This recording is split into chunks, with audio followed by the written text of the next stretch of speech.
Hey, this is Matthew Brittle, the King of Bros, and you're listening to Unpopular Review. Ladies and gentlemen, welcome to Unpopular Review. Thank you all for clicking on our faces. Blue flag with all that. Okay, so I wrote down some notes. Shots do that. I don't want to sit too hard. That's twice. That'll probably go over about as well as Colonel W. Because there was no Jay White side. Okay, just straight up gangbanging. This story has been fit. You gotta pay attention. So Unpopular Review does not. What is the CEO of, Chris? Jesus, golly. Yo.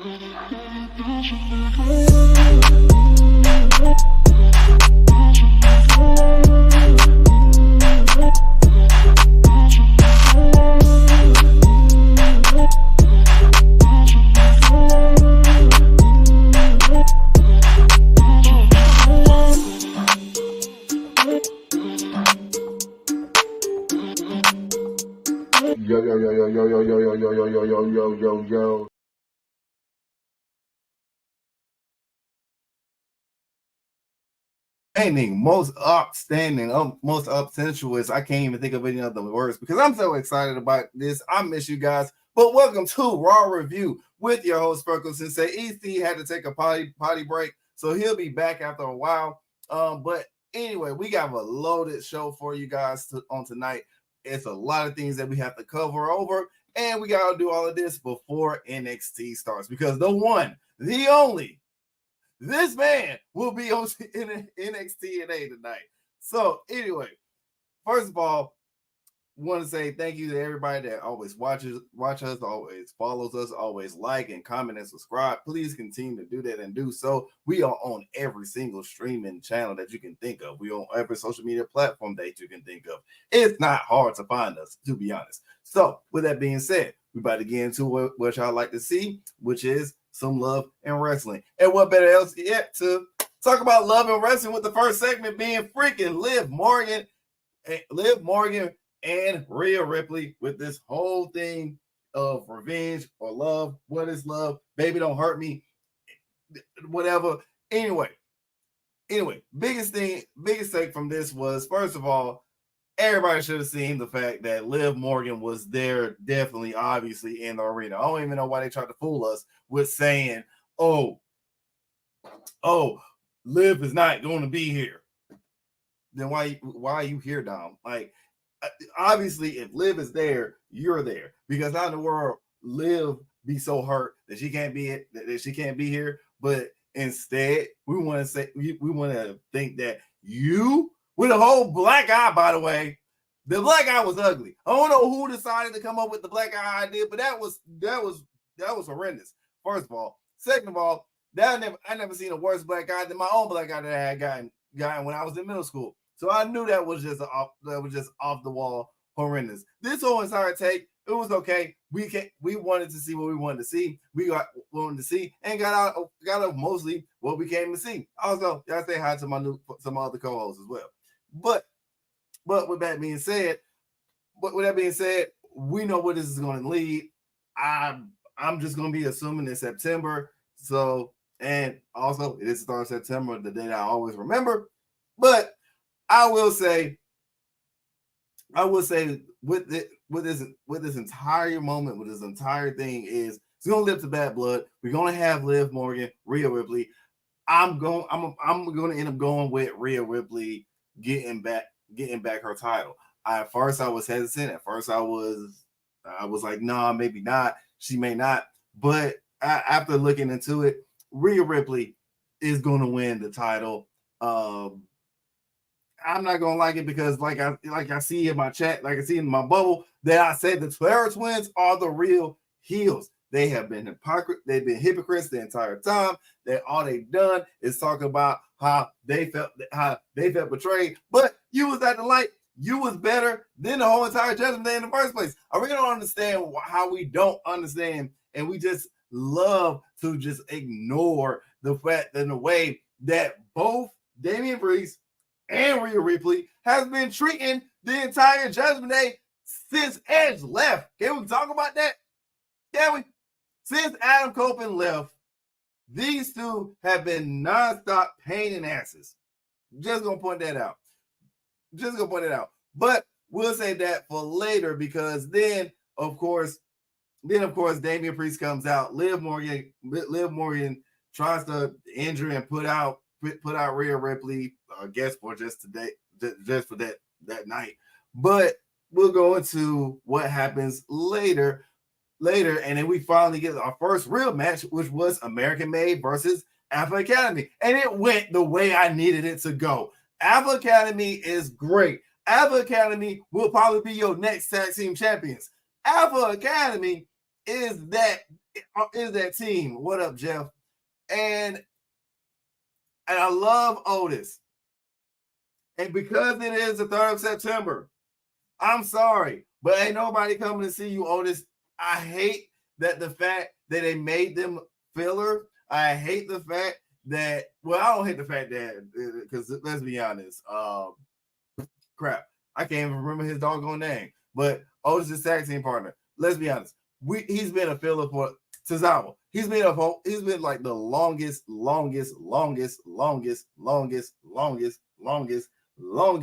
filler of an entire. This man has more filler than a whole entire Naruto Shippuden season. It's amazing. It's amazing, actually. And I will admit, I need something different from Chad Gable's promos, because of course after this segment we had, we ended up getting him cutting the whole entire promo and everything. But I'm gonna need him to say something more than just, yeah, we're strong, yeah, we're tough, yeah, we're this, yeah, we're that. I need him to do a little bit more. I'm gonna need him to be like, nah, they were lackeys, they held me back.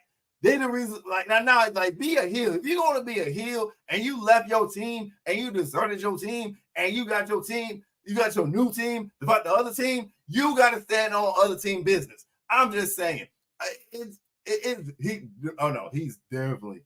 definitely up there with R-Truth. Like, I think, if I'm not mistaken, I think they both probably have like the longest tenure besides Kofi Kingston, and probably besides Randy. They probably do have like the longest tenure, because Jesus Christ. So who has the longest? Oh God, Mad Dog's here. What's up, Mad Dog? But anyway, this match was great. This match was good. My best take of it was freaking Maxine Dupree. And I love her, but Maxine Dupree got yoked out.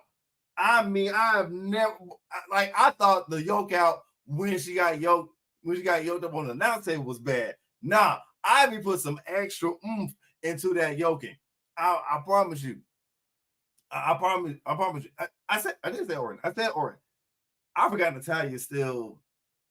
I know she was hurt, and I know there was something else that happened to Natalya, but I have no idea where has Natalya been, to be honest. Can anybody please let me know in the chat where has she been? Because I do gotta miss her. Like right now ish, she could have been in some of these feuds. Like prime example, Lyric. Her and Lyric could be going at it, because we'll get into that actually next, because her and Lyric could be getting at it. Mainly, we need somebody to fight Pure Fusion and Collective, Bang Bang Scissor Gang, however they want to be called. I don't know. They don't even know what they want to be called. They call Pure Fusion. They call Pure Fusion Collective, but the problem is that they come out doing the guns. They come out doing what y'all want to be. Do you want to be Bang Bang Scissor Gang, or do you want to be Pure Fusion Collective? Wherever the fuck that's supposed to mean. But first of all, I'm gonna need y'all to control y'all own identity. I need y'all to get an identity. One, I do love the fact that they teamed up together. I do appreciate that. I did appreciate Shayna Baszler beating up on Zelina, because she came saucy at my girl Liv. So this is what happens. You get beat the fuck down twice. Matter of fact, I don't even remember last time Zelina actually really won a real credible match. And I still love her, but I need my girl.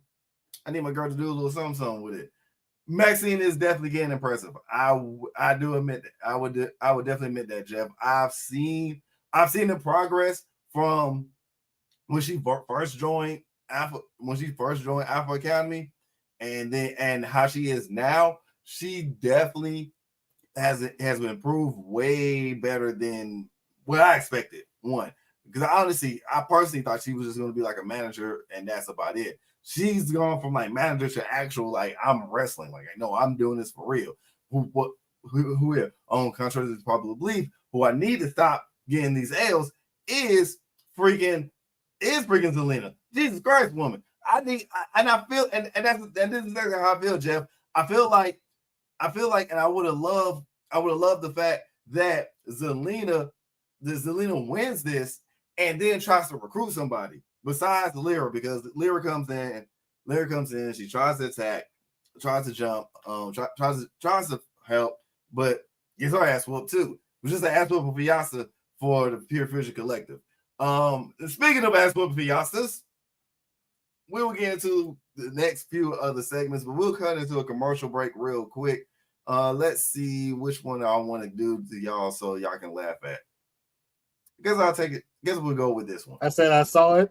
Mm-hmm. I can see the points that you made, but none of it matters because the movie was everything I wanted it to be. And that's fair.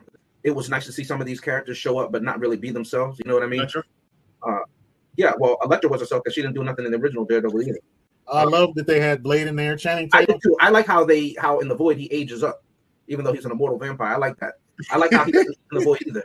There's no blood or garlic serum in the Void either because he was gaunt. I need some of that magic. I need that Void magic, okay? Because he was gaunt. He looked like he couldn't lift me up, let alone fight all those people for 20 minutes. Listen, I'm sure he still got in shape for it. If you paid me $1 million or whatever they paid him, I'd be in shape right now. Hold on, you didn't like Channing Tatum as Gambit?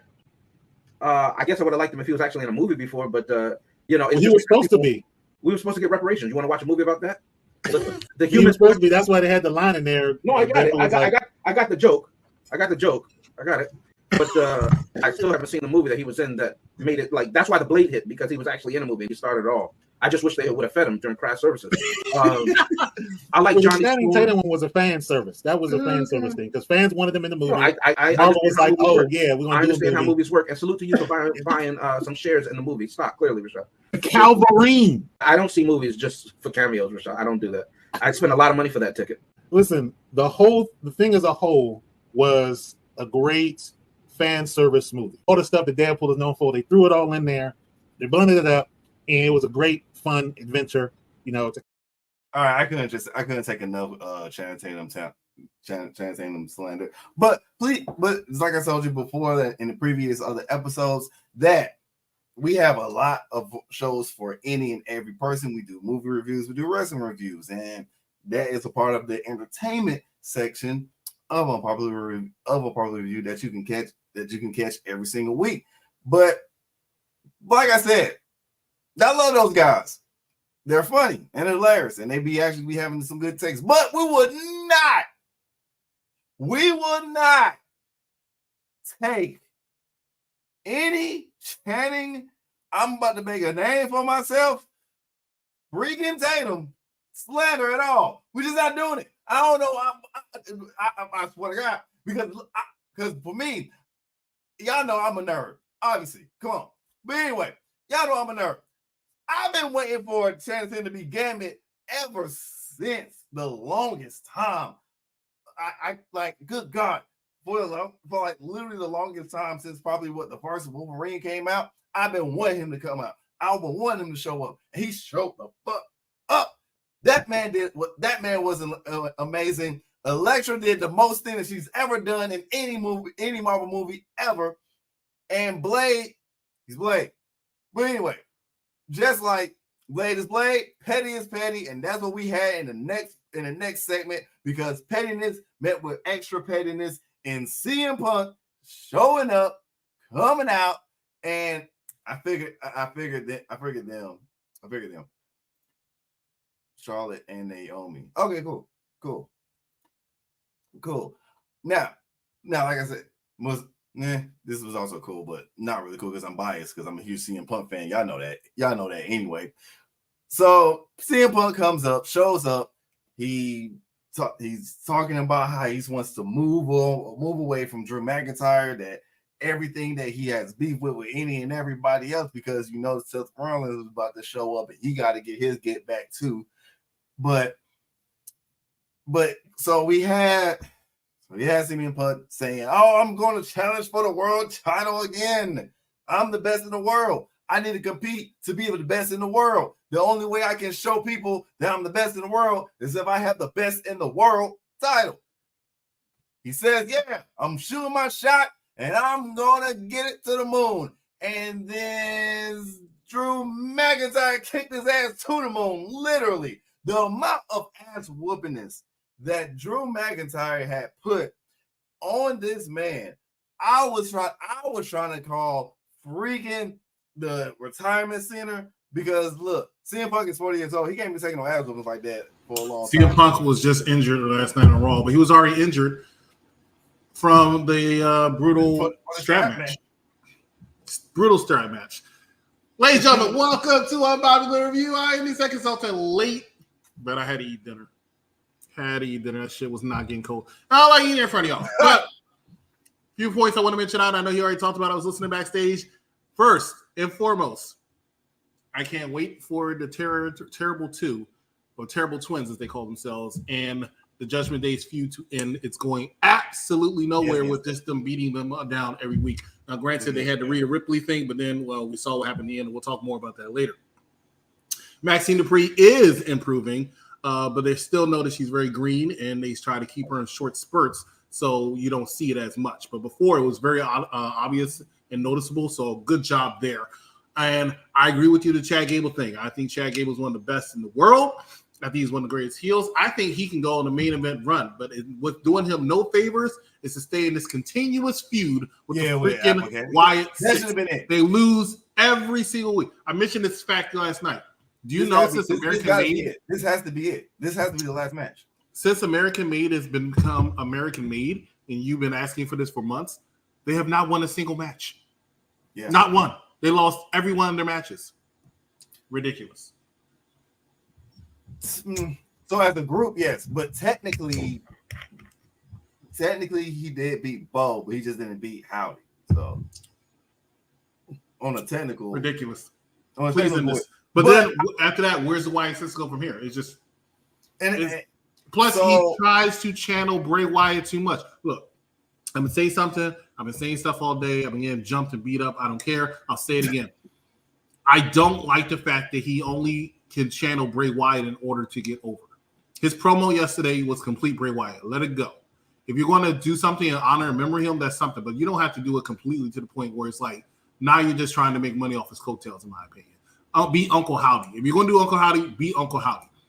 Yeah. Be a little bit different. Yesterday was complete Bray Wyatt. Yeah, it gave the same. But I think that's what it is. It's like I'm willing to bet he's doing the kayfabe thing where it's like American Made is going to be the reason why he breaks. We will see. That would be kind of like the only way to redeem himself from because his promo was pretty weak. To me, his promo was pretty weak. I will admit that I need him to step it up a little bit more in regards of just bring back the videos. Like I felt like the videos. Well, how many more times can you do the videos?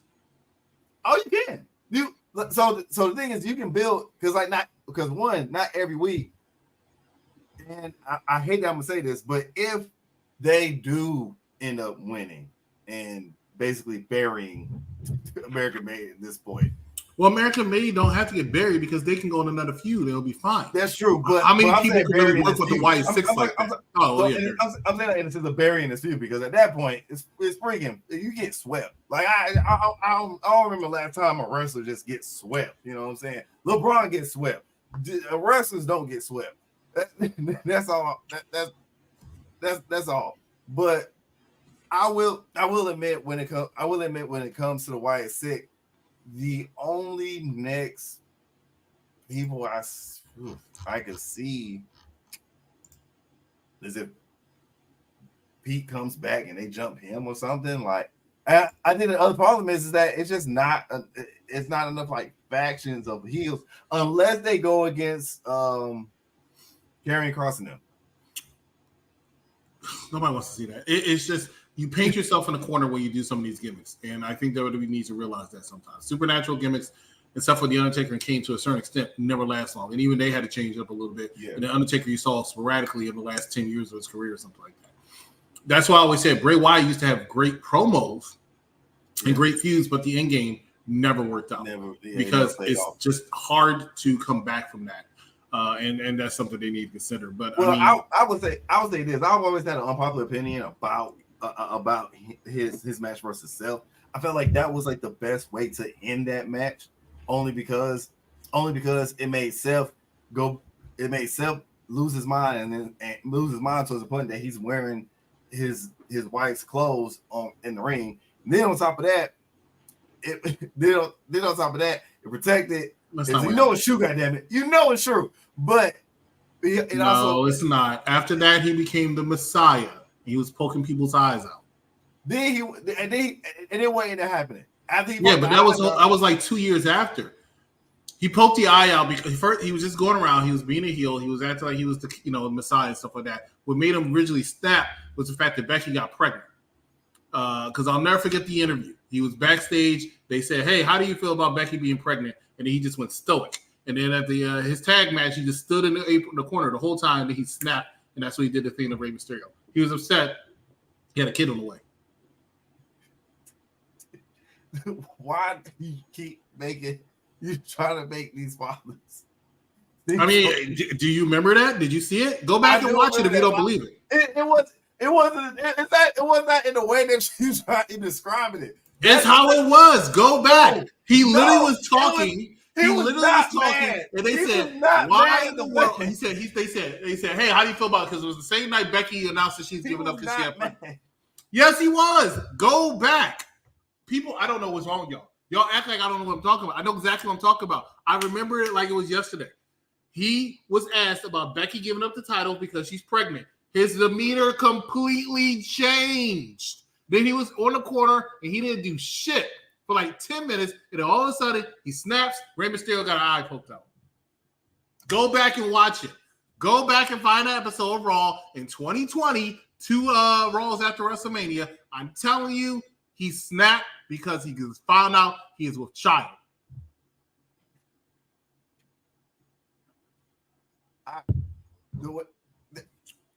It's so much cap in that because the way, first of all, the way that during the interviews, when they was asking him about him having a child and everything, he was happy. He was excited. He was gun ho. He was not mad. He was not mad at that. He probably was mad at anything else, but he wasn't mad at that. I don't think. Now, I will say though, is that these two do not fucking like each other. Drew and Punk absolutely don't like each other. Obviously, this is probably the main event for Bad Blood.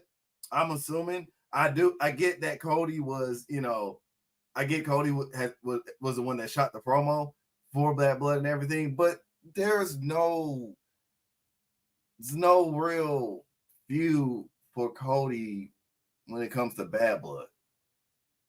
In a sense, like Roman's handling Solo, of course. So that whole bloodline gone. What's the next heel that could come at Cody and make it a Bad Blood type of feud? But who was the last person you feuded with? So Solo. Then before that, I want to say it was. Dang it! I want to say.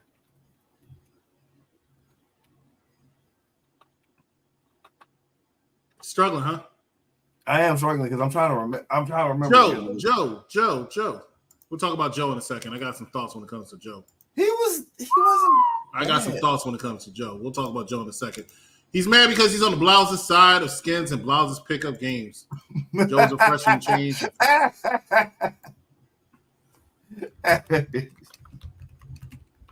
Okay, that was funny.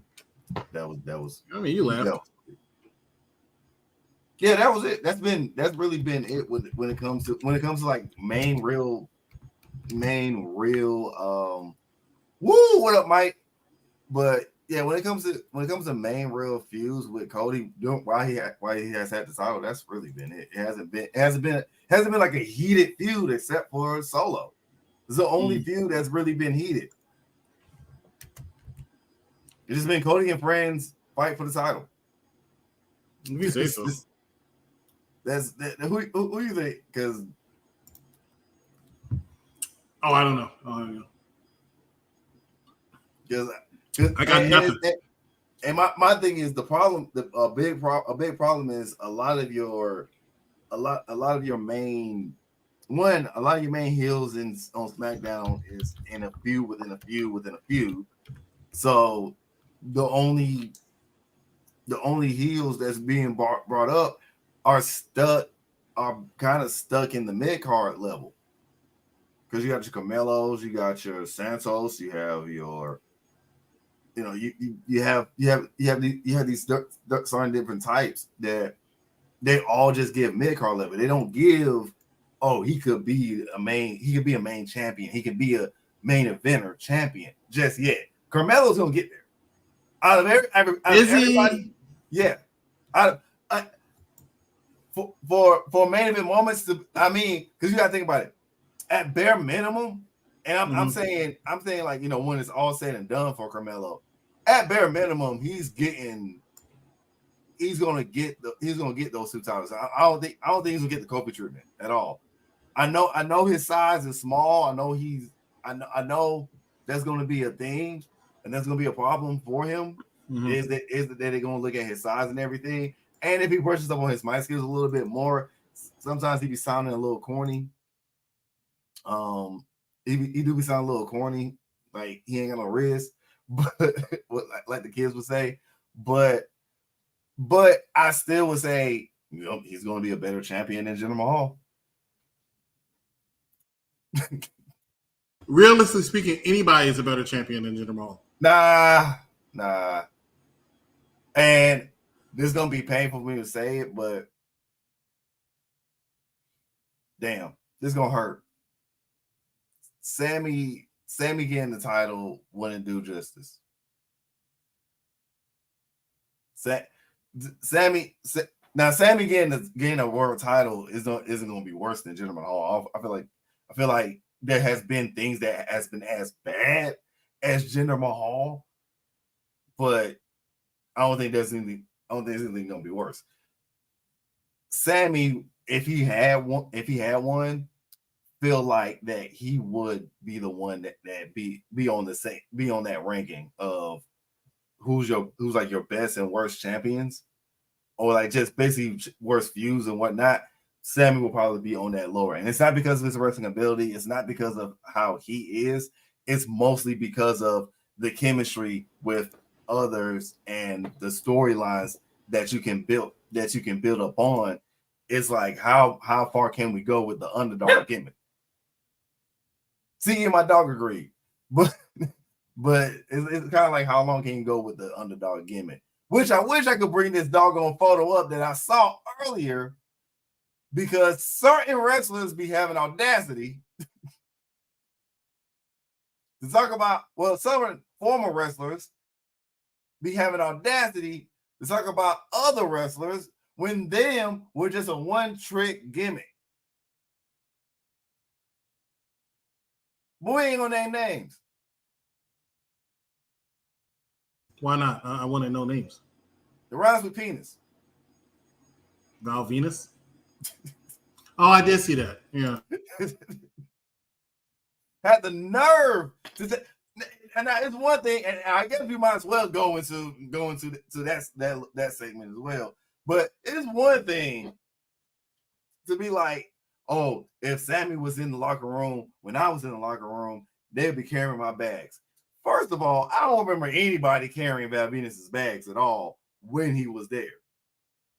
I don't remember not one rookie having to carry, out of all people, Val Venus. Val Venus, they chopped off my penis. Him. Val Venus had some was very popular for quite a while. He was popular, but he wasn't, he wasn't like face of the franchise for a moment. He was like a main player. He was that comedic filler that we like, that raunchy comedic filler that I feel like Attitude Era definitely did the best with. Out of all the eras, Attitude Era had the best type of filler, mid-card level type of segments and matches and feuds that made it feel like you wanted to watch that.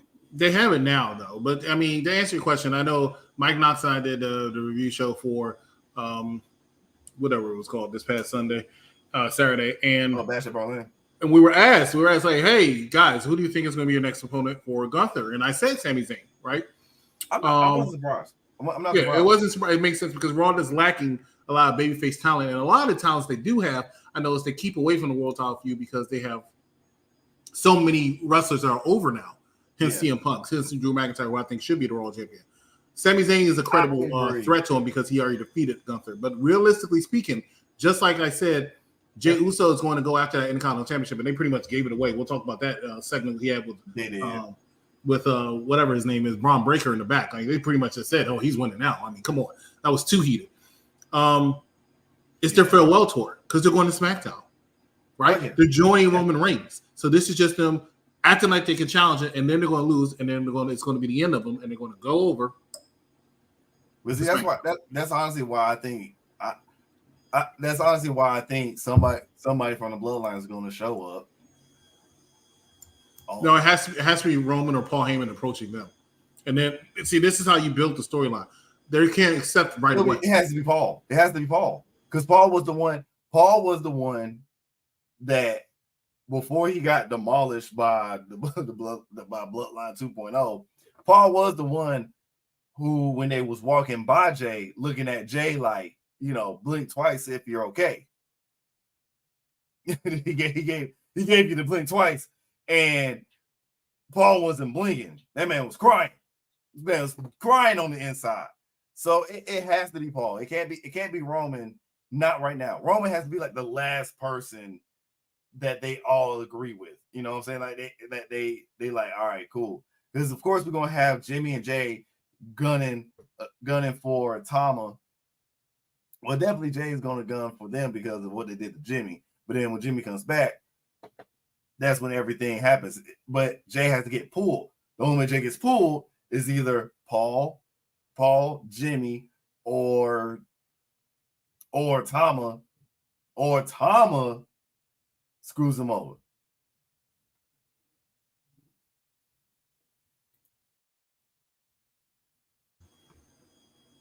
That is the link to that episode of Monday Night Raw where Seth Rollins got his heart broken for having a kid. Go ahead and pay attention to this link, gentlemen and ladies, and in betweens. I cannot deal with this bad. I can't deal with this bad. I cannot deal with this bad. He did not do that. Like, I don't know why. I don't know why we keep saying that. He did not do that. He definitely did not do that.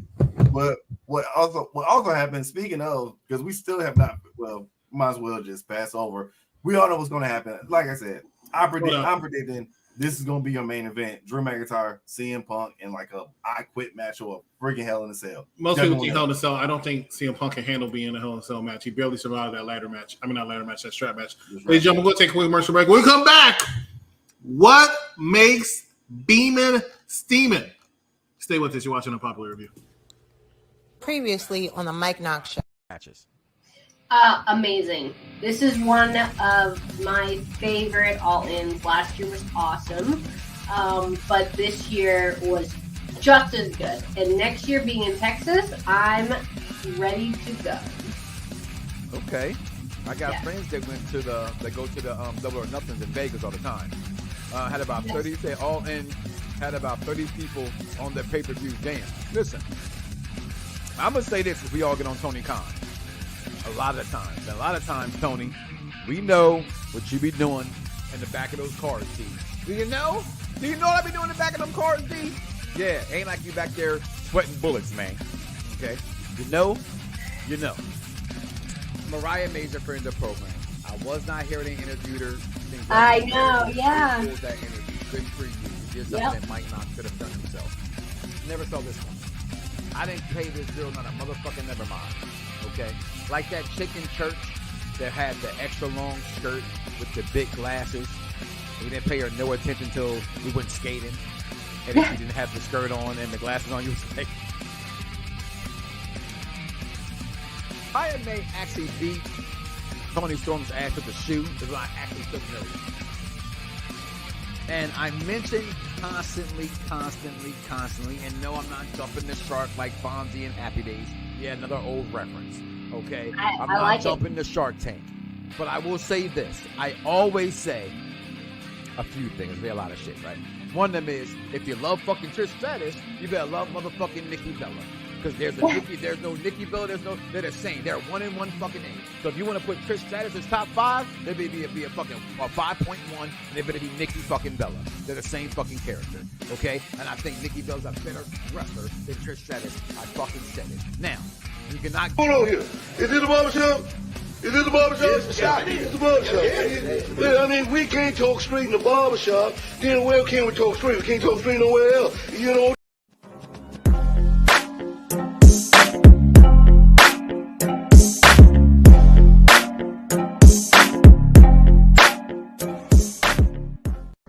Yo. This your man Steamin' Willie Beeman coming to you with this week's What Makes Beeman Steamin', man. Kick off Raw, man, we had Dom in the ring. Rhea came out.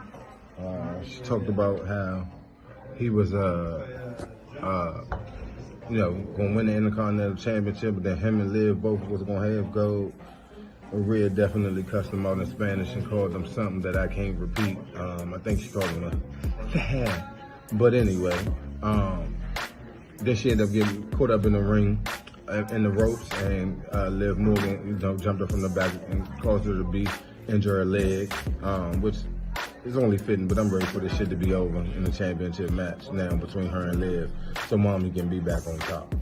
Then we got CM Punk came out there to talk. After he came out there and talked, Drew McIntyre attacked him from behind with a hoodie on, pummeled CM Punk on the table, and then he ended up getting the bracelet back and putting the beads and feeding the beads to CM Punk, which I thought was anticlimactic. We know this feud not over. Then we got Gunther. Gunther got challenged by Sami Zayn when he first walked out the ring. Then after that, when he came back, when Sami let him know he was the last one to beat him. So we about to get Sami Zayn and Gunther, which we know Gunther's not losing the belt to Sami Zayn. Third realize we got Rhea in the back when Damian Priest asked her, did you ask him? And what he say? Then she went, yeet. So now we about to get the Mommy and main event Jay storyline against against Dom and Liv, which is gonna be pretty dope. We get a mixed tag before Rhea get the belt, hopefully. That's what I'm ready for. What about y'all? Third thing we had got the Damage Control and Fire and Ice in a #1 contender match. Fire and Ice won after not no interference from outside, but after a botch move happened to where Bianca got taken out while the champs was ringside. Then we got the main event tonight: Jay and Damian versus Judgment Day, Big Head and Super Abs. Jay and Damian got the win, which was dope to see the spear and then him to do the Uso splash while Damian was edging them on at the.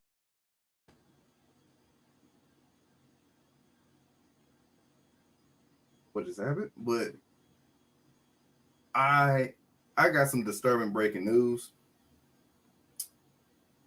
Hulk Hogan decided to talk again. We got another soundbite. Let's hear it. And I don't have the clip, but he was on Logan Paul's interview, and this just came out. It was on Logan Paul's interview podcast, and he said that people are very forgiving. People forgive easily. And he said if the man that should not be named and all the crap and the bad crap that he did, and people still love him, then people still gonna love me. I will let you know that Terry, Bodega, Malaria, Pennsylvania. I hate you as much as I hated the fact that Dominic Mysterio was in this match against Ilya Dragunov and Dragon Lee. He really had no business being in this match in the first place if he was just not going to win. It defeated the whole entire purpose. It didn't really ruin the segment, just like Hulk Hogan ruined social media a lot every time he opens his goddamn mouth, just like Hulk Hogan kept ruining fucking TNA, just like Hulk Hogan ruining WCW. Dominic didn't really ruin this match, but it was just like it was just like some Tom and Jerry shit. It was like some Tom and Jerry shit between him and Damian Priest. But he put the shades back on. It's so ridiculous.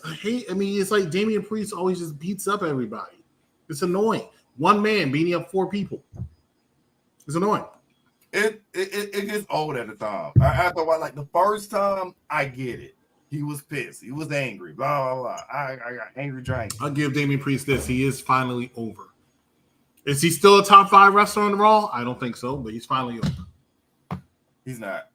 As long as, and my argument would be, as long as Jay and CM Punk stays on Raw, he won't be. Jay, CM Punk, because those be the only 2 that you could. I think Sami Zayn's still more over than and I use those 2 because those 2 are the main ones that can pose as free agents and can go anywhere. CM Punk looking like he's leaning more towards NXT type of role probably after this year or the next 2 years. He's probably going to do He's probably going to do some like backstage stuff with Shawn. So that would be the only way that Damian Priest becomes top 5, or even top 3. And that's no slight to Damian Priest. I still say he's still over in a sense. Like people still like him. I just don't think people fully believe in him as a champion. I don't think he has that champion because he's not a champion person. But I also kind of think that Braun Strowman is more over than Damian Priest. Oh yeah, but also depending on where they at. But also we got to look at it in this spot. In this spot, Braun was way more ready, and when he was in NXT than Damian was. We wasn't even paying attention. We was paying attention to Damian. When Braun Strowman was in NXT, he was. I meant Braun Baker. My bad. I was thinking about Braun. No, Braun Breaker, I don't count. Braun Strowman, I think, is a little bit more over than Damian Priest. When Braun Strowman music hits, I hear fan reaction out of him. I think Braun Strowman plays a better baby face than Damian Priest. Braun Strowman knows how to hype up a crowd and everything. I think Damian Priest is still learning in his advanced years. And that's we're about. But I think it's because he's always been like a heel or just like a. For the most part, he had a baby face NXT run. He can do it. And I think he's doing better than I ever thought he was. I mean, don't get me wrong. He did have an NXT babyface run, but it was like it looked like it gave a lot of his promos during that run gave tweener vibes. It gave that he's not like a pure babyface. Like Sammy can play either one. He can play pure babyface, or he can. Those are the best wrestlers that can play either one. You know who can't play either one? Probably. Well, no, Dragunov could. I'll give you a hint. He's in AEW, and he swears when he drives. Stop it. He does not play babyface well. Yeah, he can't. Now, the reason why I say he can't is because the shit that he has done on this heel run, you can't. Sometimes you just can't. MJF, it's done a lot of shit in his heel run, and he still played a believable babyface. Was he really a believable babyface? Look at Roman Reigns. Or was it just look at Roman Reigns? MJF. Look at Roman Reigns. Oh, I mean, after I got jumped in the chat room earlier, I feel like we love Swerve Strickland, right? Because the Lord knows he deserves millions of dollars because he's like the best guy. Swerve is over. I don't know why people don't get this. Is he over or is his song and manager over? Swerve, and this is for all my fans. This is how I go back with Swerve. Swerve was over. Yes, Prince Nana is definitely is kind of more of a face than Swerve at this point, to be honest. He's right about that. Just proved my point. Thank you, Joe. But as a face, overall, Swerve has been over ever since he came out. So it ain't nobody doing like better. Ladies and gentlemen, thank you, Charmaine. Ladies and gentlemen, coming up soon is going to be a debate between myself and Z is Silent Dice Man over how over is Swerve Strickland. One of the things we can agree on is he's over, but is he top star over? No. That's what I've been arguing with. So why are you paying him millions of dollars if he's not even in the top 5? Oh, I thought you meant like top. I was like, no, that's MJF. That's MJF for AEW. He's not in the top 5. I can name 5 superstars in AEW bigger than him. If I can name 5 superstars bigger in AEW, I'm not sure you deserve that money. Nah, because one of those people that I'm thinking about is about to retire, so I don't count him. But he's a champion. For how long? Doesn't matter. He's your champion, and not only is he your champion, he beat your guy. He beat your guy. This is why that bullshit should never have happened. First of all, I never like, and I hate we talk about AEW, but I never liked the whole concept of career on the line versus a title match. Because most of the times, the person that's putting the career on the line, and it's not towards the end of the year, they're going to get that title before they get out. They're going to get that title, and we all know Tony Khan. First of all, we all know Tony Khan be on that bullshit. You know what I'm saying? So do y'all. If y'all think Swerve is top 5 guy that deserves millions of dollars, he don't. $600,000. That's it. $600,000. This man, there is 9 AEW World Champions. He is ranked number 8 or 9. No way. Absolutely yes way. Not. Every other AEW World Champion was better than him. Every last one of them. No. Every last World Champion in All Elite Whackness was better than Swerve Strickland. Absolutely. His run was ass. I would have gave you. If you had said if you had said John, yes, absolutely. John Moxley? Yes, absolutely, yes. Maybe if you count one of his title reigns, his last one, or second to last one, but I wouldn't count him as an overall champion is better than Swerve Strickland. I don't know. You just don't want to see it because I do. Y'all don't want to see it because y'all want to back your boy Swerve. Y'all want to swerve when you drive, but it's not count. It's not hidden. It's not hidden. It is hidden. It's hidden everywhere. Everybody's swerving when they drop. This man said last year that y'all was going to be. I'm gonna be on your biggest stage, and everybody on the stage is going to scream. My name. Literally, they did that this year in both of their biggest events. They did it at All In when they did the Who's when Out. They were chanting for Daniel Bryan. They would. He literally said they would scream my name right after that entrance. They like saying Swerve's house. No, but they were saying his name right. They were cheering for Daniel Bryan. Say his name. They were cheering for Daniel Bryan. But everybody said his name. Chris Knox is a good cheerleader. Y'all gonna be chanting my name. I know he's wrong. She just like you. That's the only reason. I don't be paying attention to her comments. She's biased.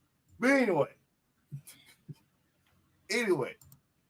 I probably agree with that. I will agree with that. That MJF was a better champion, but that's two. That's two. That's not every. You know what I'm saying? That's not everybody else. He was definitely. I cannot. First of all, I cannot believe that this man really said that Chris Jericho title reign was better than Swerve. Chris Jericho was arguably the second best title reign in AEW history. Maybe first. He led champion on the case of the bubbly. Are you kidding me? I mean, it was cool. It was cool, but it was. He put AEW on the map. That's why he was the world champion first. Because nobody knew what AEW was. And that's why all they knew was some stupid whack company. That's what. Look, we gotta keep going because I don't like talking about AEW. I barely watch the bullshit. I barely watch the shit anyway. I mostly just watch the pay-per-views because honestly, that's the cheat code. I got one last thing. I understand Swerve resigned. And I just thought that, you know what? Swerve, you are a smart guy. Let me take my glasses off so you can see I'm serious. You are a highly intelligent guy. They were willing to pay you millions of dollars that you're not worth, right? And now they have to pay you that money, even though they're going out of business December 28th at Company's End.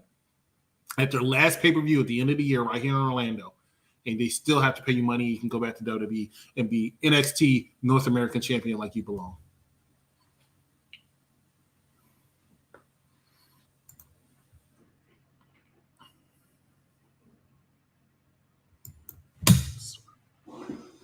How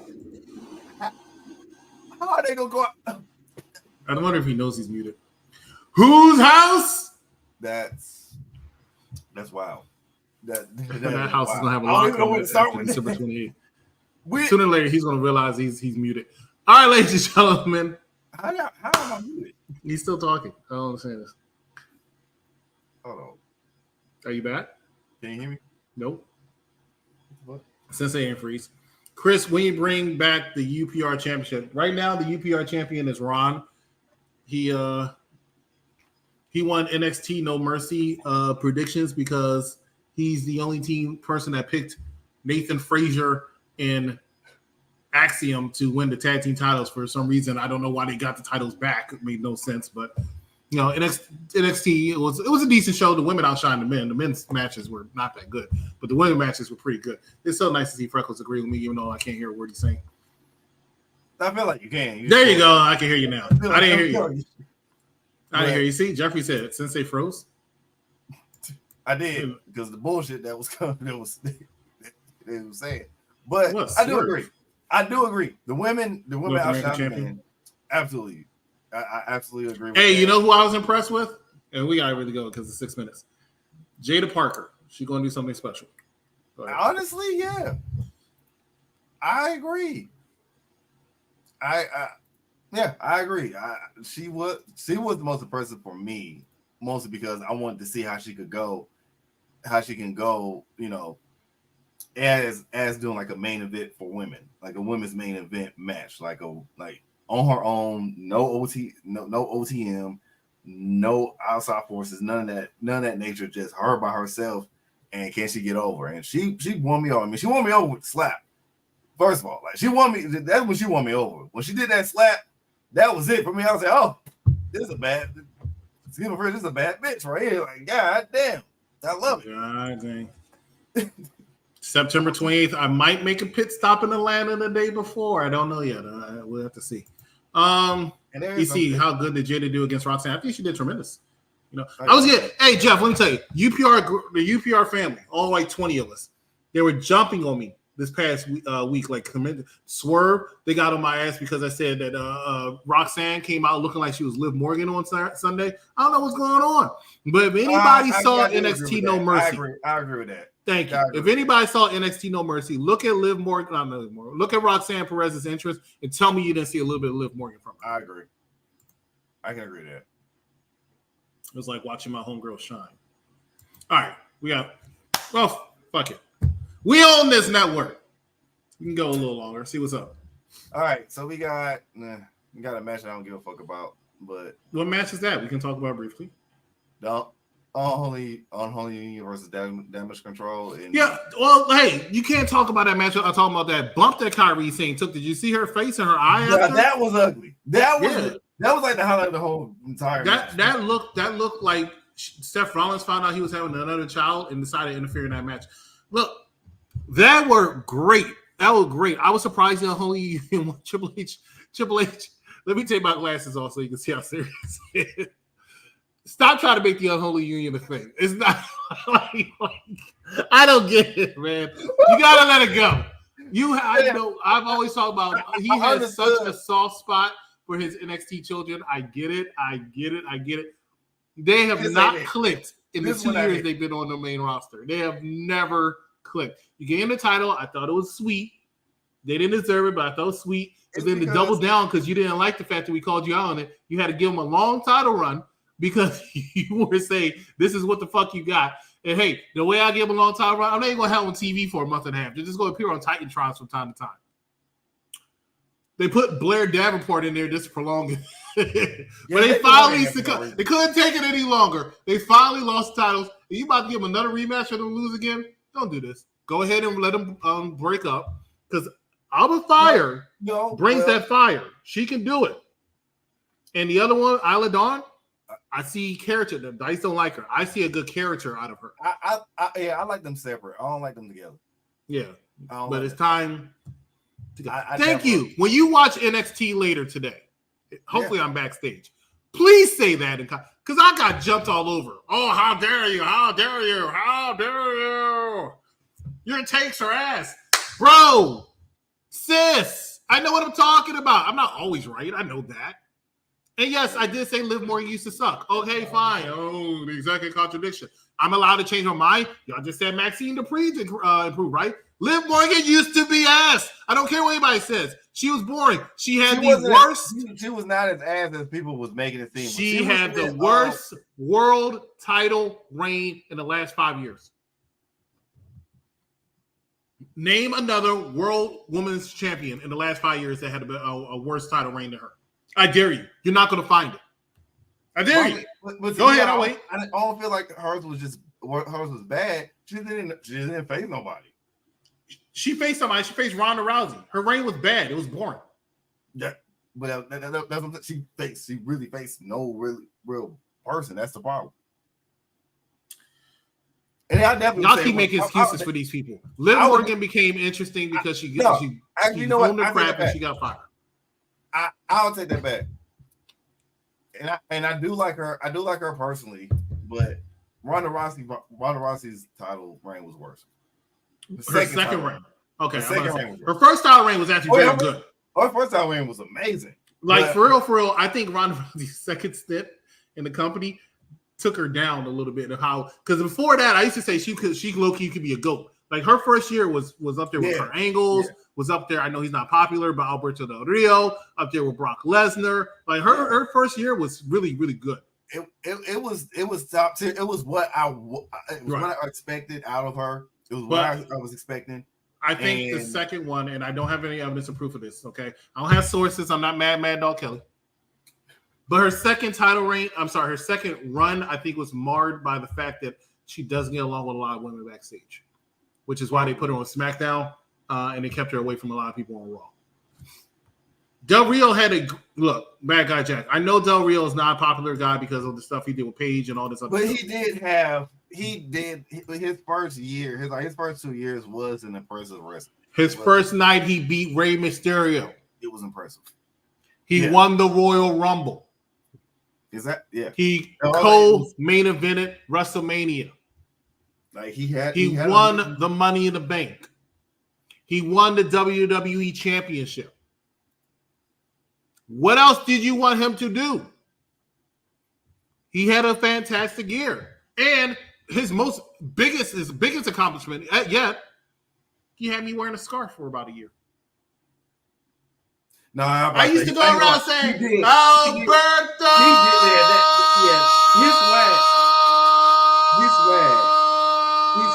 His swag was unmatched. Well, wow. His swag was unmatched. I knew you were going to say something about what I said, Ray, but it's still impressive. He beat Rey Mysterio on his first night. No, on your first night, that's impressive. That's like John Cena versus Kurt Angle impressive. But problem is, shut up. I want you to read what Jeffrey said. Tell Barbara, I agree with Liv Morgan thing. Roxanne Perez came out like she wanted to be Liv Morgan. That's all I got to say. And I was already making fun of Roxanne Perez anyway, because sometimes her facial expressions annoy the hell out of me. Right? I like Roxanne Perez. I think she's the best woman in NXT. I like the fact that she does that. Honestly, you talking about the eye thing that she does? Yeah. But it's so forced, it's so fake. Every time I see her, she's backstage. True. I can't stand it. I see this woman at the club all the time. She walks past me. She looks all sweet and innocent. She's not. I hope she don't watch this. You just want to get that for chest. She's not. This is something. But actually, I see her and I see Cora, and then I see a lot of them, and then they be with their. I always recognize the women. I don't recognize the men. I just look at the men. I'm like, damn, why is this dude so much bigger than me? It's good. It's so annoying. So I assume they're going to be their wrestlers. I don't know. They be some big ass people. No, I ain't gonna lie. Like NXT has been recruiting like some fucking genetic freak. I tell you this. I was watching NXT No Mercy, and while I was watching NXT No Mercy, they were. I think Vic Joseph was like, "Oh, we got to talk about Joe Testicle." But when we were talking about, I mean, he was talking about. He said NXT has the best women's division in all wrestling. No, you don't. Just because you have 50 women in your locker room does not mean you have the best women's division in wrestling. I still get at the TNA. Have you watched SmackDown? Have you watched NXT product in a while? I have. Okay, so if you watch the NXT product, you'll guarantee to see. Correct me if I'm wrong, Bad Guy Jack. You're guaranteed to see a scene in the locker room where there's like 10 women, and you know what? I guarantee while they're talking about what they're feuding over, I'm over here thinking, what are these women's names? That's what I'm thinking the whole time. Really, I don't know who these women are. It's a good about like 10 to 15. Yeah, they do it all the time because the guy's throwing in there to make them feel good. I'm not saying it's not outstanding. I'm saying it's not the best in the but no, it's not the best. It's not the best. It's not. I'm not saying it's the worst. It's better than AEW's, right? But I can't sit here and say the best. I think they mistaken quantity over. They're better than Raw. All right. Yeah, they're better than Raw. I'll say they're better than Raw, but they're not better than SmackDown. SmackDown is just killed. Yeah, like 15 of them. Like every single time I watch NXT, they're always in the locker room, and then they get some argument. Like 10 to 15. And then you got that one that talks, but then she has a match. So yeah, and then the ones in the background, they're so animated, like. And I feel like I'm watching an episode of GTA. I'm chasing my goals and dreams, bitches. And then it's segue. I love that I'm in college, but I hate that I'm in college at the same time. Clean up school, right? Because you were like, well, you had to clean up school. He said, I love that I'm in school. Then he said, I love it in college because you had to clean up school. Because you're going to say, what, elementary school, high school? You know what I'm saying? Look, barber school? Like, what are you in school for? I'm loving that I'm in college right now. But what are you in college for? So I'm in college for organizational and leadership with the concentrations in esports.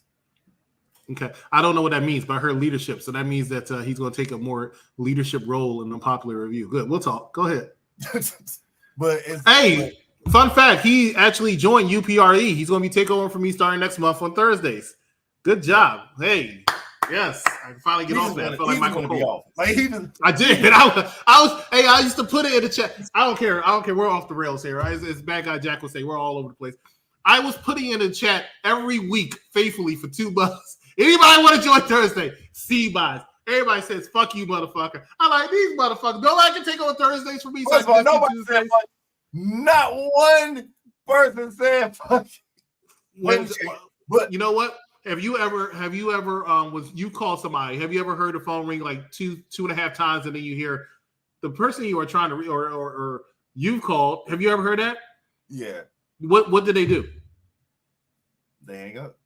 No, they didn't hang up. They pressed the end button or the ignore button, or better yet, the fuck you button. That's what it's called. It's called the fuck you button. If you call a motherfucker and they don't give you the respect of letting the phone ring like they're not around it, you know, it's in their fucking hand, and they press the button, that's the fuck you button. That's what it is. Okay? Everybody knows that. It's the fuck you button. If you message somebody and that shit says seed 5 minutes ago and they don't respond, that is saying fuck you. I didn't want to answer your question of what are you doing today? All right? I don't want to answer your are you up question.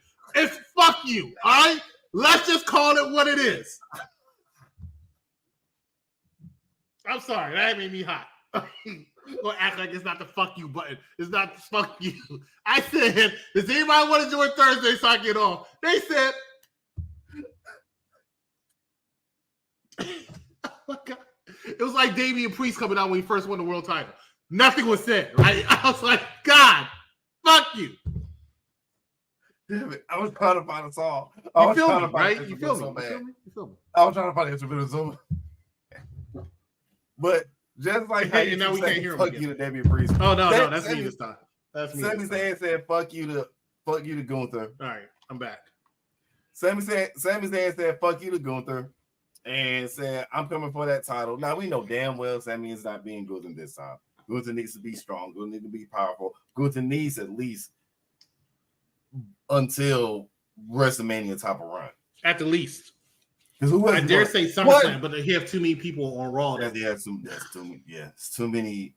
Yeah, because they go. I don't like they buried the Intercontinental title, in my opinion. No, because we gotta wait for the tournament to cook. We gotta wait for the tournament to be over and cook and everything. I don't think he did. Hold on.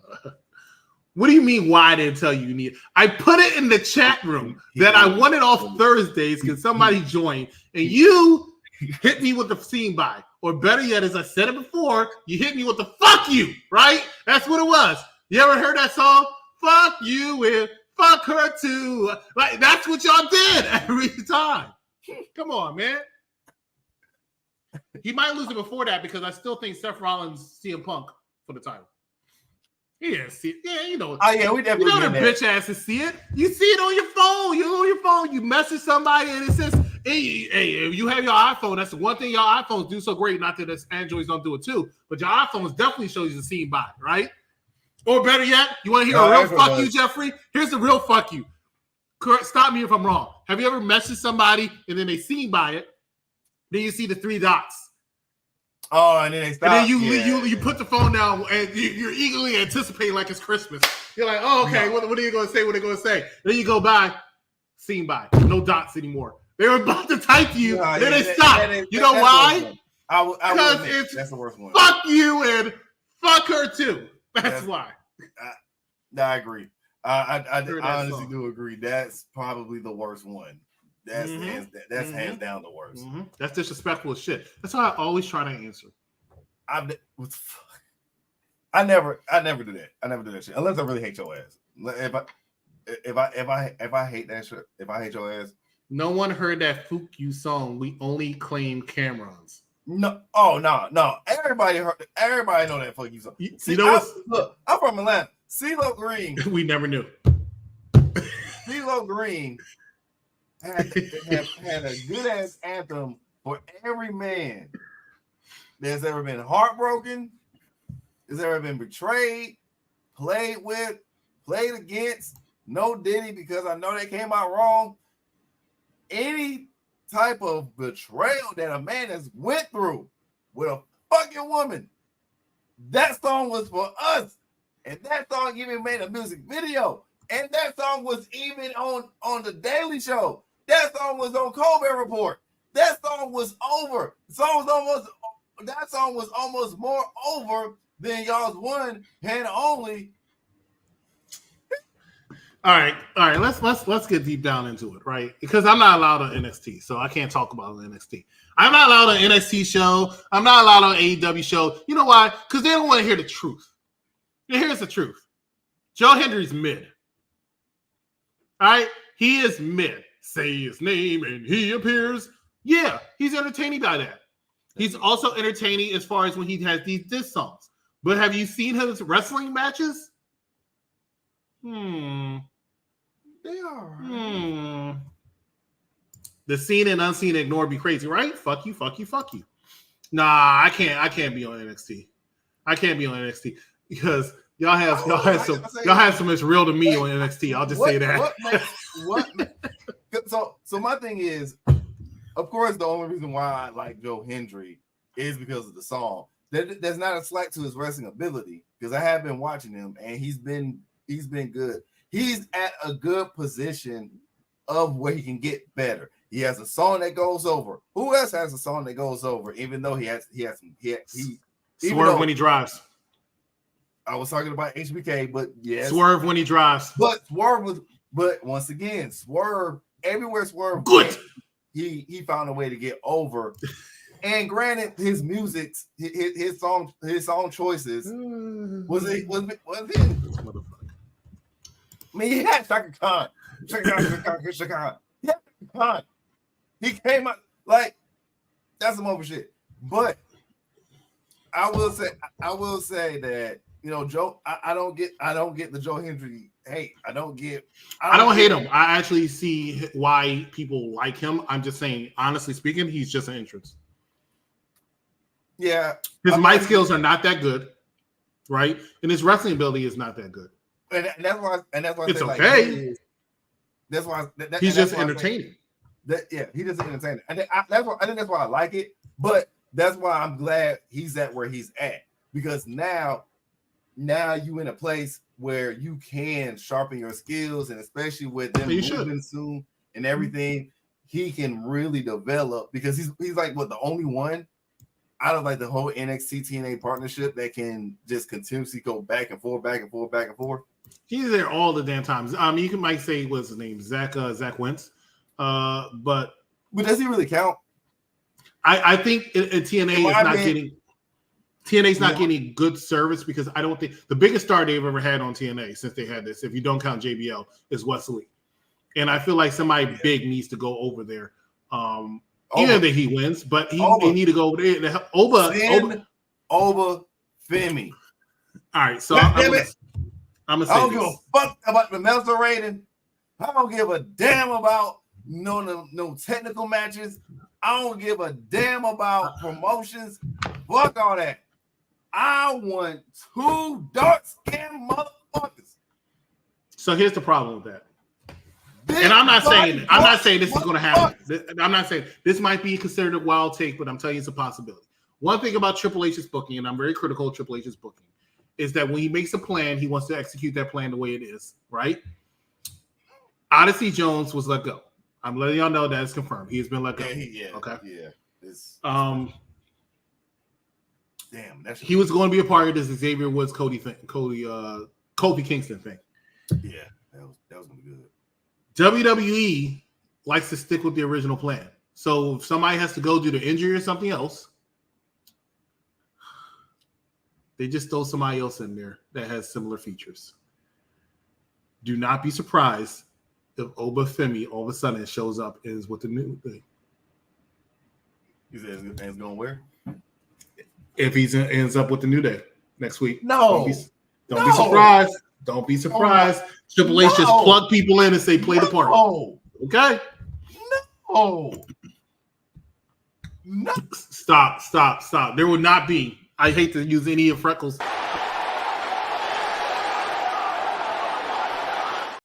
There will not see Jones slander on this show.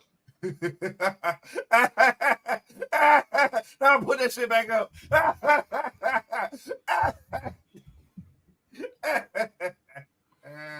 Oh, that's hilarious. But yes, no, hell no. First of all, Oba has been too over as this powerful, monstrous, heelish person. First of all, I need the big meaty dark skin slapping meat, black of the berry, sweet of juice meat match before he goes up and gets called up. 1. 2, I need him to win the NXT championship once he drops. He's not winning NXT championship. He'll be gone before he even purchases the NXT championship. The only other person I can see doing that is moving Trick Williams up, and I don't see them moving Trick up. No. Especially right when Melo just got called up. They're not gonna do. But Trick, you know what? Hey, I want to say this, and then we're gonna run to the commercial break and wrap this up. But Trick has won the championship back in Chicago when he beats all Ethan Page. And I know Cap got on my case because once again I got jumped. I've been getting jumped all week. Ethan Page is the worst NXT champion there ever has been, and I stand by that. He is dull and boring.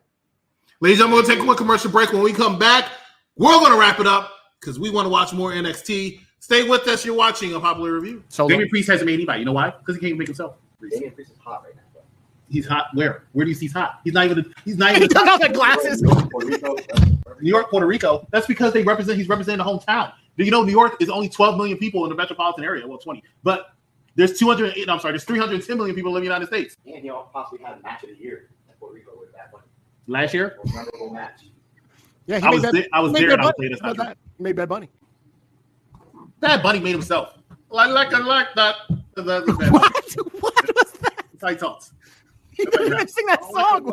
Yes, he did. He does sing that song. He said that song. That's how I first discovered him. I like it like that. Yeah, Cardi B. He had a verse. That's the first time I ever heard Bad Bunny. I think you're right. I am. Yeah, that's Bad Bunny.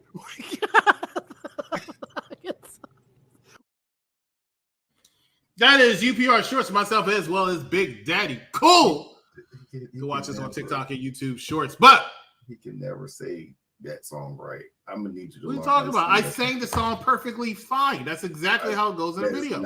That's not. I wish I could sing it, but my voice is fucked up from Dragon Con still. So what the hell is a Dragon Con? It's the biggest con in damn near all of the cons. 1, 2, no the fuck he didn't. Do y'all sit around and play Dungeons and Dragons? No, it's like it's imagine Comic Con, but like Mardi Gras style. It's the Mardi Gras. It's what's called the Mardi Gras of cons. Like you have, of course, San Diego Comic Con, which is like it's like your biggest one. San Diego Comic Con and New York Comic Con are your two big main ones. But if you want to party the whole entire goddamn con, and you want to go straight from one hotel to another hotel to another hotel to another hotel, and it's nothing but party, you bring that ass to Dragon Con. Well, it's called Dragon Con, so I think it's more of a tale. How is that? It's about a week, well, 2-3 weeks, so I don't know it. How does it go? That's how it goes. You nailed Bad Buddy. I did. That was not terrible. Stop being racist. Don't talk Spanish. You're too racist. And I will argue this because I was looking it up doing this commercial because I was like, there's no way that he's been the worst. Because 1, we forgot that Johnny Gargano had the title. I hate it. I hate cons. You forgot that Johnny Gargano had the title. Johnny Gargano's championship reign. And look, I've never been a fan of Johnny 205 Live, but Johnny Gargano's title reign is worse than Ethan Page. Like, I'm sorry. Ethan Page is worse than Johnny Gargano. No. Yes. Because Johnny Gargano's people were invested in him, right? Because they were happy. It's like if you took your dog to a dog show and it's a little small dog and you're like, oh, look, all these big dogs, but the dog wins because it's small, right? It does tricks. That's what they felt about Johnny Gargano winning the NXT Championship. Highlight his career. He'll never be able to replicate anything else like that because he is not good on the main roster. Now, that being said, Ethan Page is the worst NXT champion of all time.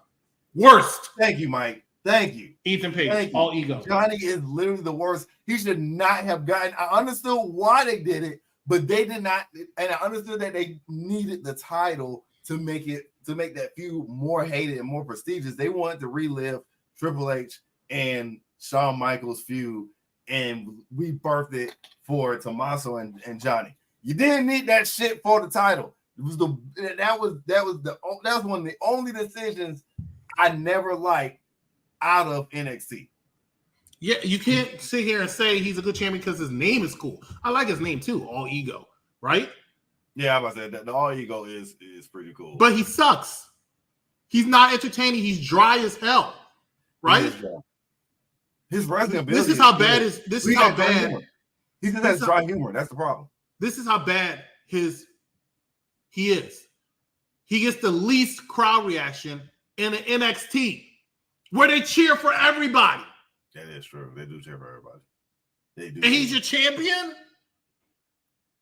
Well, people, but then no, I can't even make that excuse of people don't know him because they do. Like NXT, the NXT crowd are in the know, so because they even popped for Quila, and I ain't know who the hell that was. Julia, maybe? Julia. Wait, you go to Mike's not school of pronunciation? What's going on? It's a G. It's a G-U-I. Spell Oscar. Look, I had a Georgia education, so. And you go to Dragon Con. You go to cons. That has nothing to do with spelling. It has everything to do with it. No, it don't. They were cheering oral instead of eat. Damn. You see my point, Jeff? This is why he won Fanny. You feel me, Jeff? But that still does not make him worse than Johnny Gargano. Johnny Gargano, they cheered for, they chanted for, they got behind him, right? Because everybody out there that does not get any women are below 200 pounds, just like Johnny Gargano. Ethan Page, and Adam Cole. Championship holder. First of all, he really hasn't held the title for that long. Who, Ethan Page? Yeah, it's only been he held it? It's really only been 57 days. 57? Yeah. That's 56 too long. Well, actually, I take it back because I think if I'm not mistaken, Johnny has like the shortest. No, he has a longer. Or reason why it's a better title reign because it was short. I didn't have to deal with his title reign. This is another reason why I'm not gonna say either Page is worse because his title reign has been longer than Johnny Gargano's already. Because they knew to pull the plug on Johnny Gargano. Because why? He was boring. At least Ethan is not overall boring. He has boring moments, but he's not overall. Do you mean when he walks out the curtain? I mean, I was saying the boring moments was when he walks out the curtain. So this is how entertaining Monday Night Raw has been last night. We were able to talk about AEW. We were able to talk about NXT. We were able to talk about fuck you buttons, right? Karaoke, cons. We brought it all here on the Raw Review Show because Raw was that damn good, right? Not for real. For real, Raw was really that good. It was all right. Real talk, it was all right. It was all right. And we also end up getting Braun Strowman winning, which I did not agree with. I get why they're trying to do it because Bronson's going to come back next week. Yeah, because he only caught COVID. You know, COVID now you go back. COVID. You get it and you go. But, I thought it was. But that's also good because that match is going to be Bad Blood match. That's going to be another Bad Blood match. But you're not going to Bad Blood. Didn't you say you have like some duties or something? Oh yeah, no, it's just one, that shit's expensive as hell, and two, Kirk Franklin comes the next week. Kirk Franklin, yes. Kirk Franklin literally comes the next day. Yeah, we'll stomp. I gotta choose God over. I gotta go celebrate the Lord. You do what you have to do, but Friday I'll be there. I'm not going to SmackDown, but Friday I'll be there. I'm not going to SmackDown. I never go to the SmackDown before. It's never entertaining to me. I go party. That's what I go to Atlanta for. I go party. Saturday, I'm glad they started at 6 o'clock because as soon as it's over, I'm going to go party. No, for real. But like I said, I get why they did this with Braun. They're going to build that feud up. Stop. Whoever's going to be the next monster. Stop. But that was about it. That's all I took from this match. That's all I took from this match. Sheamus is Sheamus. The whole stomp, nothing but the stomp. It just made Braun strong as hell because I take that back. I am mad about this match because it made Sheamus and Kaiser weak as fuck. Because I'm sorry, Sheamus has looked weak ever since he came back on the to Raw because he loses most of his matches and he doesn't know what music he wants. I feel like nobody knows what music Sheamus wants. I know what music I want him to have. I want his old music back. Give me his old music back. Which one? When he first came out. Like his first, it's a shame what they. Right in my face? Yeah. I like that song, but I actually some people's music is made by their entrance. And the way he does his entrance now, I prefer the one he had when he was with the Bar, which is, I don't know. Oh, yes. Yes. So I actually got used to I'm fine with Written in My Face. I think it's a great song. But because of the way he does his entrance now, I just think it's better with the Bar one. Yeah, but I actually, since I know this is his goodbye, I would not be upset if Cesaro actually went back to WWE and they reformed the Bar real quick. Bar is low key a very good tag team that's never going to get credibility because it's around. The Bar really could have been super great. Like they were a legit great, amazing tag team. I love the fact that it was, and then plus that chemistry. Yeah, they had great chemistry. Always been through the roof. So, but Cesaro was always very good in being a tag team. Because I never saw him, and I thought his tag team with Jack Swagger was really good. I thought his tag team with Tyson Kidd was short but really good. Even his team with Shinsuke Nakamura, I thought was pretty damn good. But the bar, of course, was his best one. But Cesaro was good. Cesaro was good. There's a lot of tag team wrestlers. Some singles wrestlers can't transition well to tag team wrestlers. Cesaro could. Some tag team wrestlers can't transition well to singles wrestler. Jey Uso, surprisingly, because I would tell you right now, nobody would have thought Jey Uso would have been as good honestly, and as over as he is right now. I would have expected it to be Jimmy. I would have had most people thought it was going to be Jimmy. If anything, I would have expected. But look at Jay. Did you hear that fan reaction he got last? Let me tell you, there's two fan reactions last night that blew my mind outside CM Punk. One was Rhea at the beginning of the show. They went crazy when her ass came out there. Well, right? I wasn't surprised about that. I'm not necessarily saying I'm surprised. It's just that I'm like, wow, she's like super over. No, that's a very large crowd reaction. Because outside of Bianca Belair, she's like the only female that's. I think she's actually more popular than Bianca. I think Bianca took a couple steps down, partly because of this tag team that she's in with Jade Cargill. But I think some people just got a little tired of her. Rhea escalated though. But yes, I agree with you. And then Becky comes back, that will be up there also. But Rhea is just like incredible. And then Jey Uso is popular. Like just the mere thought, they didn't even say that he was going to be him yet. But just the mere thought it was going to be him, that place was already going crazy. All they were waiting for was Yeet. Yeah, it was like we knew. Like when she said, "Oh, we need to find somebody," we was like, "Oh, Jay, we're going to see Jay."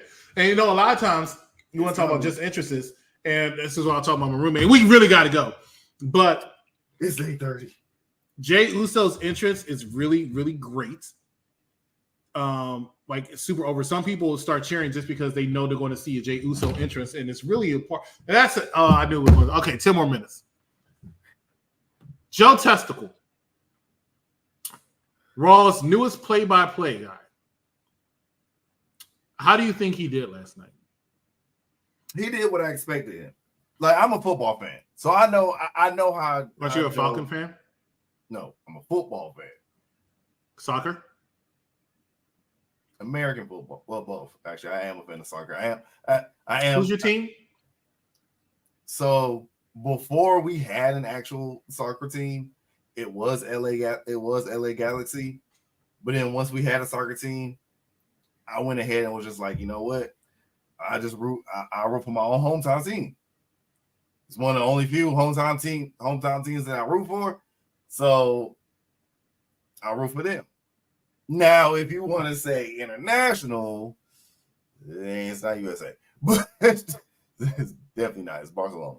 But all right, continue. What were you saying? Oh, Joe Tesseroni. But Joe did okay. He didn't do great. He even said himself that he didn't do great. He didn't do great. I felt like there's some spots that he could have hit, added a little bit of more flair, more oomph. But I feel like he's going to get there. I feel like he had to get the feeling and notion like, oh, this is a different environment. This is a different type of crowd. I got to be more energetic. I got to be more outpouring and everything. I love his voice. His voice matches Wade's. I feel like just the voice alone. I thought they did. I think they had pretty decent chemistry. I feel like it matches. He needs that energy. So I would have preferred Corey and Wade, to be honest.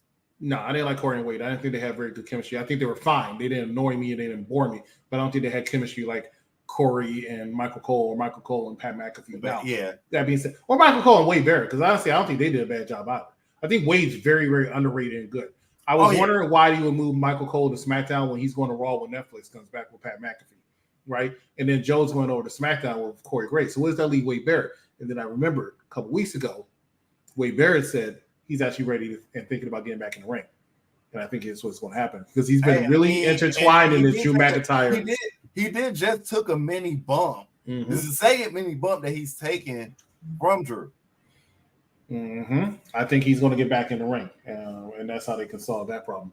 I would actually like it. I would actually love him. I have no problem with Joe. I did find him a little boring yesterday, but I know he's new, and it takes time to develop sometimes. It's a transition for him, so it's not going to hit. My problem is that people are not giving him the same heat. They're making excuses for him, like y'all doing right now. But like I said, I'm okay with it. But you're making excuses for him when I need y'all to keep the same energy y'all did for Kevin Patrick. Kevin Patrick was fine. Oh yeah, y'all just I shat him. had no issues with Kevin Patrick. I had no problem with Kevin Patrick. I actually liked him. He was energetic. He had energy. He was gun ho.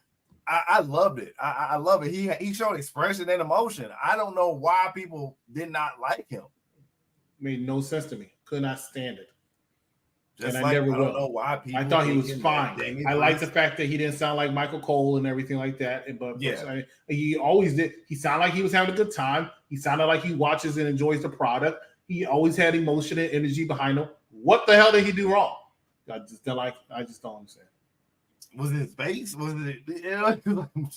But I think he's calling soccer now, so he's okay. But still. But I didn't understand that. Just like I don't understand why people are so believing and trusting in the freaking Terror Twins that they're the right people. They're not. But I also don't think Rhea's winning that championship back. I don't know. I don't think so. Because she doesn't need it right now. Liv Morgan needs it. Liv Morgan loses the championship. That kind of drops her a little bit. Where Rhea, she doesn't win the championship. She'll still be up there. Yeah. So she can go into a feud with like the Pure Fusion, whatever they're called, PFC. But who the hell she's going to get on her side? Who had a what? Who's she going to get on her side? She don't need him on her side already yet. So she's going to squash the new 3 Bang Bang. Oh, metaphor is on the screen. Yep. That's what they do with Judgment Day, right? My wifey is on, Jakara Jackson. We stopped the whole entire show. We got to go. Go ahead. We literally just stopped the whole entire show so he could watch. Jakara Jackson is on. That is wifey number 3. Or number 2. Right. But anyway, so Damian Priest, Jey Uso faces Finn Balor, JD Madonna for the tag team titles. I would not be mad if I would not be mad if he gets any type of title run, but by the time he leaves, by the time he goes to SmackDown, I wouldn't be mad. Like I wouldn't be mad, and most people wouldn't be mad either. And before they put him and Jimmy back together, I wouldn't care that it would be a transitional type of thing. I would not care at all. They feel like he just deserves something. You know, honestly, I wouldn't mind him having it for a minute and during the feud having that title, but then having to let it go, but then force him the choice of, do I vacate the title because I know I got to go. If I go on SmackDown, I'm gonna have to leave. I'm gonna have to leave Raw and this title, or what do I do? Oh, I'm gonna vacate and then go help. But we'll see. Go help. Because that's family. I mean, it's literally family, literally. But this match was okay. It was cool. I get why this was the main event match, because this is like the main storyline for Raw. You see it. You see it on our title. You even see certain pictures of people trying to allude to things that happen like this. Yeet. Which I would not be mad about at all. I would not be mad if that actually shows up. But the match itself is always what we expect. It's Finn Balor. The heat Dominic Mysterio gets is amazing. It's weird because it's hard to describe it of how he got that cheap heat to work just like that. But it's also amazing at the same time. You know, Oro Mensah is pretty good in the ring as well. Him, package right, could be Swerve. Yeah. And there's Jakara Jackson. Look at if they do it right, he could be Swerve. But that's actually it of the entire card. Overall, I still give it a thumbs up because I was entertained. Yeah, it was entertaining. I was let down a little bit, so like I'm definitely giving it like a C+.